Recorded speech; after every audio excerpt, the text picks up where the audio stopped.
నా అక్క చెల్లెమ్మలకు ఏ కష్టం వచ్చినా ఫిర్యాదు చేసిన నిమిషాల్లోనే పోలీసులు మీ చెంతకొచ్చి మీ కష్టాల్ని తీరుస్తారని హామీ ఇస్తున్నాను. 21 రోజుల్లోనే నిందితులకు శిక్షలు పడేలా చేస్తాను.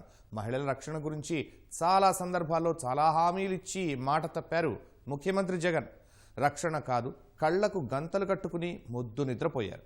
వైకాపా కార్యకర్తలు, నేతలు మహిళలపై అఘాయిత్యాలకు పాల్పడుతుంటే చూస్తూ మౌనం వహించారు. శిక్షించాల్సిన పోలీసులు ప్రేక్షక పాత్ర వహించగా రాక్షసమూక రాజ్యమేలింది.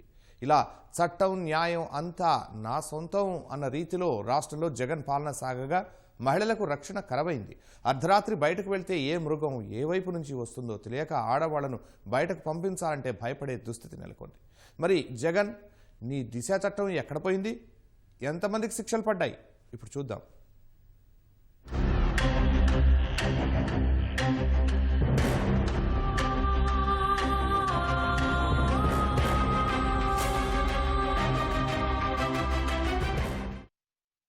మహిళలకు ఏ కష్టమొచ్చినా నిమిషాల్లో పోలీసులు మీ చెంతకు వస్తారు. మహిళల రక్షణ కోసం దిశ పోలీసులను ఏర్పాటు చేశామన్నారు. నిందితులపై కఠిన చర్యలు చేపడతామన్నారు. ఇవన్నీ జగన్ సీఎం అయ్యాక ఆయా వేదికలపై మహిళలు వారి రక్షణ గురించి చెప్పిన గొప్ప విషయాలు. కానీ ఊరు గొప్ప పేరు దిబ్బ అన్న చందంగా మారింది రాష్ట్రంలో మహిళల శాంతి భద్రతల విషయం.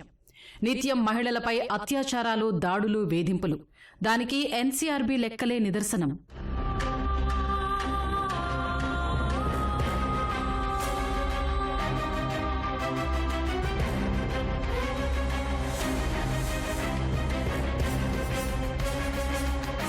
భర్త చనిపోయారు, కుమార్తె వికలాంగురాలు. కొన్నాళ్లుగా కుమార్తెను ఓ వ్యక్తి లైంగికంగా వేధిస్తున్నాడు. వేధింపులు తట్టుకోలేక పోలీసులకు ఫిర్యాదు చేస్తే పట్టించుకోకపోగా నిందితుడు చెప్పిన మాటలు నమ్మి కేసు నమోదు చేయలేదు. విజయవాడకు చెందిన ఓ మహిళ దీనగాథ ఇది. రాష్ట్రంలో ఇలా చాలామంది మహిళలు న్యాయం అందక నిత్యం నరకయాతన అనుభవిస్తున్నారు. బాధితులకు న్యాయం చేయాల్సిన పోలీసులు కనీసం ఫిర్యాదు సైతం నమోదు చేయకుండా నిర్లక్ష్యం వహించడం ఏంటన్న ఆరోపణలు కోకొల్లలు. రోజువారీ ఎన్నో కేసులు, అత్యాచారాలు కానివ్వండి, ఏదైనా బాధిత మహిళలు వచ్చి పోలీస్ స్టేషన్కి వెళ్తే వాళ్ళకి ఇల్ ట్రీట్మెంట్, అక్కడ ఒక మంచి మాట అనేది లేదు. పోలీస్ స్టేషన్కి అసలు మామూలు ప్రజలు, మహిళలు వెళ్ళాలంటేనే భయపడే పరిస్థితి. అసలైతే ఎందుకు వెళ్తారండి? వాళ్ళకి బాధ జరిగితే పోలీసులు రక్షణగా ఉంటారు అనేది దాని ఉద్దేశంతో పోలీస్ స్టేషన్కి వెళ్తారు. ఇవాళ కొంచెం చదువుకున్న వాళ్ళు ఆ ధైర్యంతో పోలీస్ స్టేషన్కి వెళ్తే కూడా అక్కడ కూడా ఇల్ ట్రీట్మెంట్, మాకు ఇవన్నీ ఇప్పుడు కాదులేమ్మా, మా వేరే పనులు మాకు ఉంటున్నాయి మేము అనేది, అవతలకి వెళ్ళండి అనే చెప్పాలంటే రెక్లెస్ సమాధానం ఇస్తున్నారండి. తెల్లవారు చూస్తే ఎక్కడో చాట అత్యాచారం అన్నో, ఏదో ఒక అరాచకంలో మహిళలను ఏడిపించడం, లేదా చంపేయడం కూడా జరుగుతూ ఉంది కదండి. మనం చూస్తూనే ఉన్నాం కదా. ఇదేమీ కొత్త కాదు మనకి. మనమేమో ఒక గవర్నమెంట్ మీద ఎలిగేషన్ చేయాలనేది కూడా కాదు, జరుగుతూ ఉన్న ఫ్యాక్ట్స్నే మాట్లాడుతున్నాం మేము. ఎందుకు భయపడాల్సి వస్తూ ఉంది? ఇంతకు ముందు గవర్నమెంట్లో లేని భయం ఇవాళ రోజున ఎందుకు క్రియేట్ అవుతా ఉంది మహిళల్లో? ఒక్కసారి అది ఆలోచించుకోవాలి. ఉమెన్ కమిషన్ నేనున్నానని భరోసా ఇటువంటి వాళ్ళకి ఎందుకు ఇవ్వలేకపోతున్నారు? తప్పు చేసినా అడిగే ధైర్యం ఎవరికీ లేదని భావించినప్పుడు, తానేం చేసినా అధికారంలో ఉన్నవారు మద్దతిస్తారని అనుకున్నప్పుడు మృగాళ్లు తయారవుతారని 2018 మే 5న కృష్ణా జిల్లా పెడన సభలో జగన్ ఘనంగా నీతులు వల్లించారు. మరి ఈరోజు రాష్ట్రంలో జరుగుతోందేంటి? ఆ రోజు అన్ని కేసులు నమోదయ్యాయని చెప్పారు. మరి ఈ రోజు నీకు అవి కనిపించటం లేదా అని మహిళలు ప్రశ్నిస్తున్నారు. ఈ రోజు రాష్ట్రంలో మహిళలు ఇంటి నుంచి రావాలంటే భయపడుతున్నారు. వైకాపా ప్రభుత్వంలో కార్యకర్తలే మహిళలపై వేధింపులకు పాల్పడుతున్నారు. ఉన్నతాధికారులకు ఫిర్యాదు చేస్తే మొక్కుబడిగా కేసులు నమోదు చేసి పోలీసులు చేతులు దులుపుకుంటున్నారు. అనంతపురం జిల్లా కళ్యాణదుర్గం మండలంలో ఓ దళిత మహిళపై కొందరు వైకాపా నేతలు సామూహిక అత్యాచారానికి పాల్పడ్డారు. బాధితురాలు పోలీస్ స్టేషన్లో ఫిర్యాదు చేస్తే అత్యాచారం చిన్న విషయమంటూ ఎస్ఐ తీసిపారేశారు. జిల్లా ఎస్పీకి ఫిర్యాదు చేస్తే మొక్కుబడిగా ఒకరిపై కేసు నమోదు చేశారు. నంద్యాల జిల్లా అవుకు మండలం అన్నవరం ఎంపీటీసీ సభ్యుడు, వైకాపా నాయకుడు జి గోపాల్ రెడ్డి ఓ మహిళపై లైంగిక దాడికి యత్నించాడు. బాధితురాలు కేకలు వేయటంతో పరారయ్యాడు. అధికార పార్టీలో స్థానికంగా కీలక నాయకుడు కావటంతో కేసు నమోదు చేయకుండా నిర్లక్ష్యం వహించారు. కోనసీమ జిల్లా కాట్రేనికోన మండలం చిర్రాయానంలో వైకాపా మద్దతుదారైన గ్రామ సర్పంచి మంగాదేవి కుమారుడు, మరో 4 యువకులు ఓ బాలికపై సామూహిక అత్యాచారానికి పాల్పడ్డారు. అధికారం అండతో పోలీసులకు ఫిర్యాదు చేయకుండా బాధితురాలిని అడ్డుకున్నారు. ఇలా చెప్పుకుంటూ పోతే 5 ఏళ్ల పాలనలో జగన్ ప్రభుత్వం అండతో ఇష్టారాజ్యంగా రాక్షస మోక చెలరేగిపోతోంది.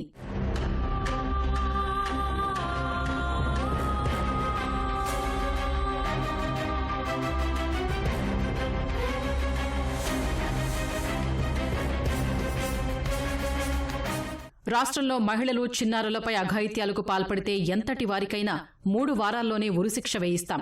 నేరానికి పాల్పడిన వారికి వెంటనే శిక్ష పడుతుందన్న భయం ఉంటే మహిళలు చిన్నారులపై అఘాయిత్యాల్ని ఆపగలుగుతామంటూ శాసనసభ వేదికగా సీఎం గతంలో మాటిచ్చారు. మరి వాస్తవంలో ఇప్పటికీ దిశా చట్టం అమల్లోకి రాలేదు. మహిళలు బాలికలపై అకృత్యాలకు పాల్పడితే దానికి సంబంధించిన తిరుగులేని ఆధారాలు లభిస్తే 21 రోజుల్లోనే ఉరిశిక్ష. సోషల్ మీడియాలో మహిళల్ని కించపరిస్తే 2 ఏళ్లు జైలు.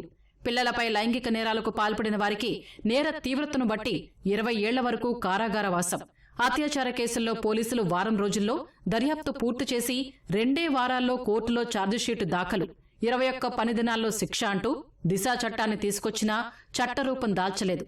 బాధితులకు నష్టపరిహారం అందటం లేదు.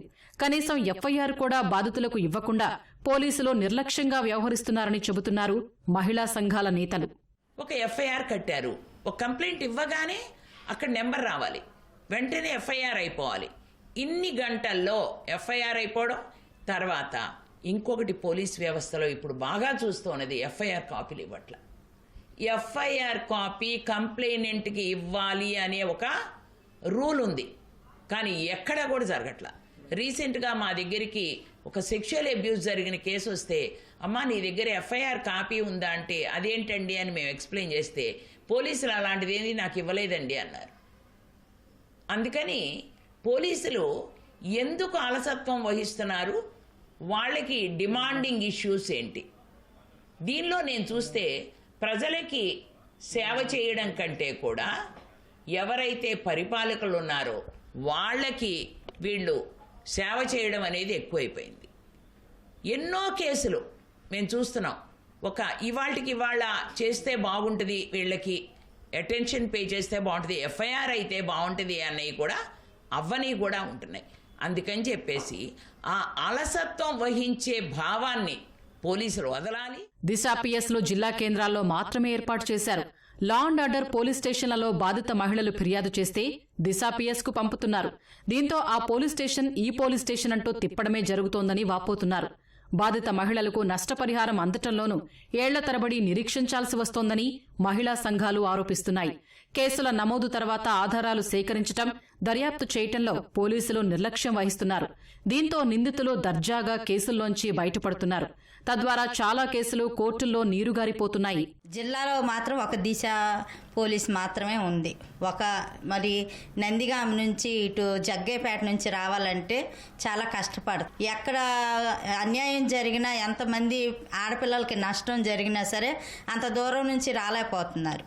ఇప్పుడు మనకు ఇట్లు పెనమలూరు కానీ ఇటు కంకిపాడు కానీ ఏదన్నా ఇట్లా ఆడపిల్లలపై అత్యాచారం జరిగితే గనక బందరు వెళ్లాల్సి వస్తుంది. కానీ అంత దూరం వెళ్ళలేములేని చాలామంది అలాగే ఇంట్లోనే ఉండిపోతున్నారు. అన్యాయం జరిగిన స్త్రీకి న్యాయం జరగట్లేదు. అట్లాగే మహిళా పోలీసులు కూడా దిశ చట్టం అని ఉంది కానీ పేరుకు మాత్రం, కానీ న్యాయం ఎక్కడా జరగట్లేదు. ఇట్లాగే ఒక హ్యాండిక్యాప్డ్ భర్త చనిపోయాడు. ఒక అమ్మాయి, వాళ్ళ అమ్మ పనికి వెళ్తుంది. అమ్మాయిని పద్దాక ఏడిపిస్తూ ఉంటున్నాడు ఒక అతను.